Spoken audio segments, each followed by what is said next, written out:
Nothing at first seemed to really happen, but as I was sleeping, I felt not a malevolent presence, but as if someone was in the room. And then I heard a creaking, and as I glanced out of the corner of my eye, I saw the rocking chair moving, and I just laughed. The Old West. A place where cowboys rode the terrain, saloons were the entertainment, and gunslingers became legends. But it was also a time that fostered and opened the floodgates of prosperity. It was 1849, the year of the California Gold Rush. The lure of instant wealth was like a magnet which drew thousands to the West. And over a century later, you can still find what remains of these old mining towns. The Hotel Lager in Macalumne Hill, California, is one such place. It's a piece of the past left behind by George W. Lager, a sharp businessman that took advantage of the flourishing moment and reaped in large profits. Profits which, after he died, some say George refused to leave behind. Just stories of articles moving around or being misplaced, or thinking you set something down in one place and you search around the whole room crazy for this one article, and then you look back and it's in the exact same spot where you thought you had left it. George W. Lager came to California in response to the gold rush. But he didn't seek his fortune in the precious yellow metal.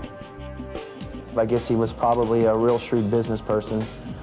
Instead of digging for gold and working on a whim, he built a hotel and apparently made money. In fact, Lager later made a great deal of money. His primary income came from newly rich miners who lived and gambled away their fortunes at his hotel. But that isn't the only way Lager filled his pockets. He was a kind of a loan shark too, I guess, if you will, sort of a thing during the gold rush. And it was for this reason that caused more than a few people to hate the man. Lager lived in room number 7, where he could keep a close watch on business. He was almost never without a cigar or a beautiful woman, the envy of practically every man in town. George Lager had it all. But then suddenly, one day, it was all gone.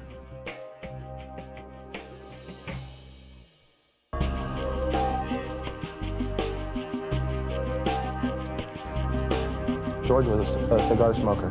There won't be anybody up there, and sometimes you get a whiff of the cigar smoke. Room 7 seems to catch the most of the weird things, the unexplainable little things, with the doors closing, the ruffles of the beds, and cigar smoke. It is unclear who killed Lager. It might have been a miner who felt Lager duped him out of his hard-earned gold. But regardless of who, one thing was certain. Today, room number 7 of the Lager Hotel comes with more than just a view. The lady that used to be the maid here before I bought the place has quite a few stories of pillows getting thrown out of the room after she cleaned the room. People have talked about hearing steps in the hallway when they're in the rooms at night, yet they're the only guests here, and people don't roam around because we lock it up at night. Lager's ghost has rarely been seen. One of the few people who was able to witness the apparition was the 10-year-old son of a woman who bought the hotel some years after Lager died. Like children that age, they're very active and used to run around the hotel a lot.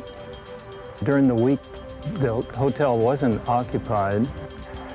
We ran by room 7, and this gentleman came out, a stately-looking gentleman with a mustache, and said, "Sonny, you keep it down," and closed the door. Not expecting anyone to be in the hotel, the terrified boy ran downstairs and told his mother that the man in the picture above the bar was upstairs. When the child's mother went to investigate, she found the room empty.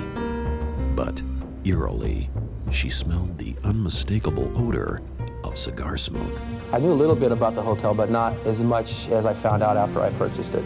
And it goes on every day. There's something new every day. They say that you can't take it with you. But in this case, a man's greed was so strong that even death could not separate him from his earthly possessions or from Earth itself. George met his untimely demise. He was shot up here in room 7, from what I understand. And I guess that it would be, they say that people go back to, where they died or where they're used to being.